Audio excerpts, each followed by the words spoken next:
Heather, so without talking about the weather, how are you guys feeling today, 24 hours out from the game? Yeah, I guess it's the elephant in the room, isn't it? It's hard not to think about the weather, but for us, it's about making sure we keep our preparation exactly the same as it has been. We prepare to play. And I think we're just excited. It's been nice to stay in the same city, actually, after a game, so that's been good. We've enjoyed a day off in Sydney and then a day training, and obviously we're training again today, and yeah, just looking forward to another, hopefully, knockout stage, and hopefully we can get that win. After the slip-up against South Africa in the first game, how pleased are you with how the rest of the group stage went, and you felt you built some nice momentum during it?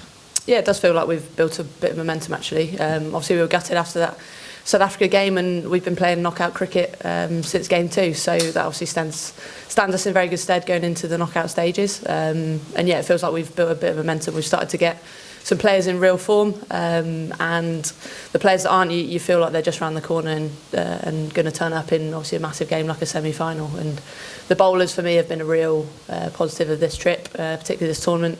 I think from where we started in the tri-series, the way they've sort of built into the competition and the performance we've had from different people, and the variety we've now got in our attack is really pleasing to see. How quickly are you going to have to adapt? And how do you do that? Like, obviously, minimum 10 overs for each, which is something new again. It's only half a game, though. So what happens? Who makes the decisions? And what do you base that on experience-wise? Yeah, we'll have a chat later today, myself and the coaches, about what our sort of strategy is. We'll be quite clear about how we want to do things, but we're going to have to be really flexible.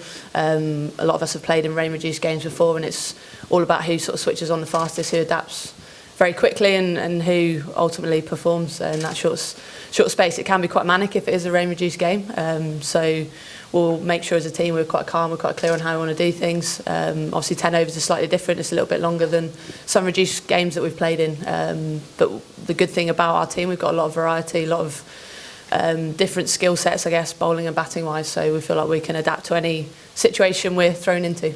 And how do you, as the captain, how do you keep yourself calm in those situations? I was just focusing on the job we've got to do, focusing on winning ball by ball, to be honest, and trying to keep really calm, really clear and really simple. Luckily as a group we've got a lot of experience in knockout games where we've had to be calm, we've had to deal with pressure, we've had to deal with close games and unexpected things, so we've got a lot of experience of that in the group, and we'll be obviously trying to draw on that tomorrow. Last year, New Zealand in the Men's World Cup had a 2-day game to get into a final after the first day was washed out.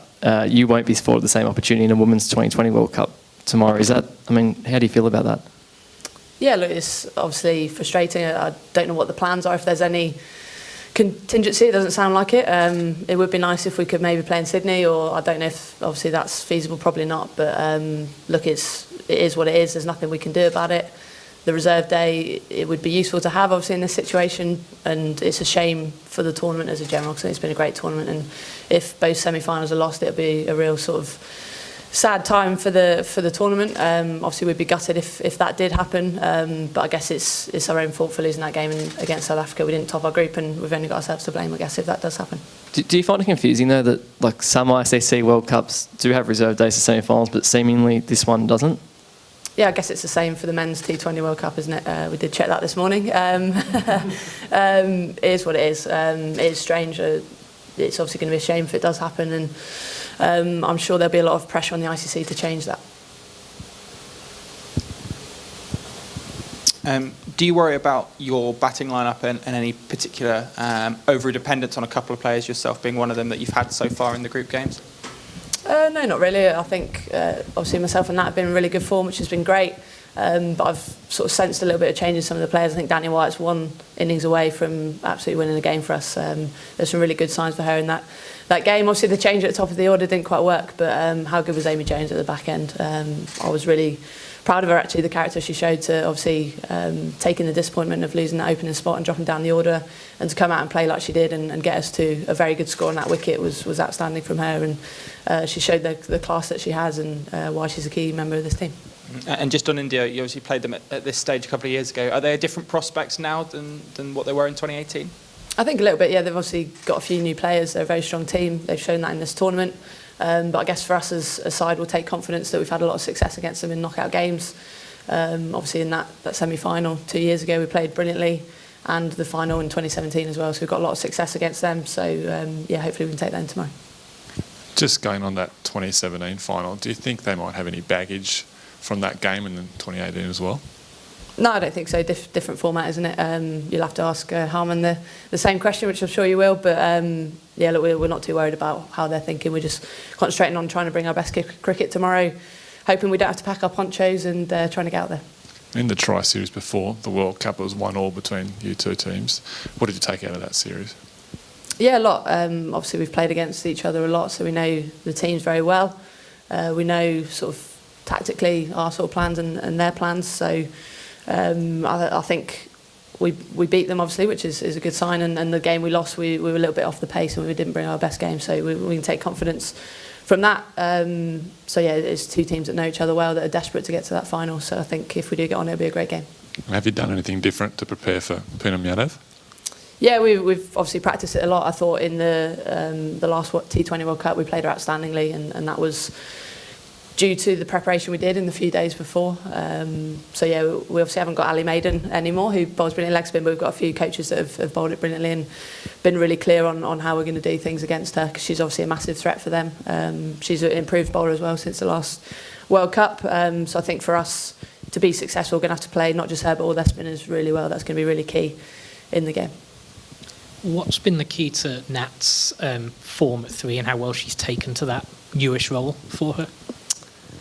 I think for her it's realising batting in the power plays is something a little bit different for her, but realising that she scores so well through hitting through the field, not in the air as well. I think it's been quite a key learning for her. I think previously when she's gone in the power play, she's felt like she's had to go mad and gone a bit too high risk. So I think in this World Cup she's been accepting that she might have a few more dots in the power play, but she's going to catch up the way she plays. She's a phenomenal striker of the ball, and has been very calm as well. She just trusts her game, and I think she's enjoying having a few more balls to face as well, which has been nice.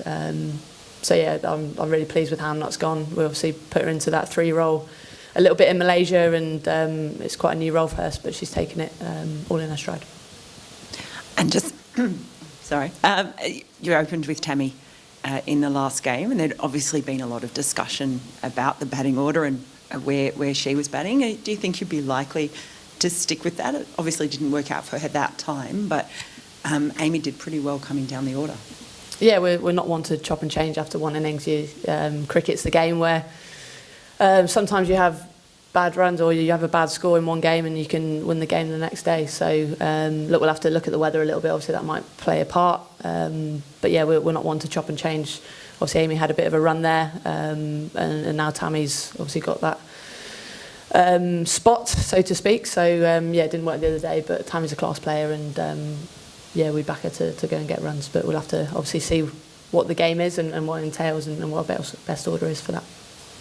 You mentioned Amy and how it was really clear to see how much better she played lower down the order. She reacted brilliantly there. How did she react sort of in training? And from what I imagine was a pretty tough discussion to say, we want you to move a bit further down the order. Yeah, she was great. She understood. I think she was just disappointed that she hadn't been able to sort of nail down that spot and perform. She's been outstanding in the opening position, the way she played in the Big Bash and leading up to the Big Bash as well with the tours in Malaysia, and obviously playing against Sri Lanka early in the year. She was outstanding. So I think for her it's just working out how she gets that consistency back. But she's been brilliant around training. She's a great team member, and she wasn't going to let it affect the team or affect her preparation. So yeah, that was how she reacted.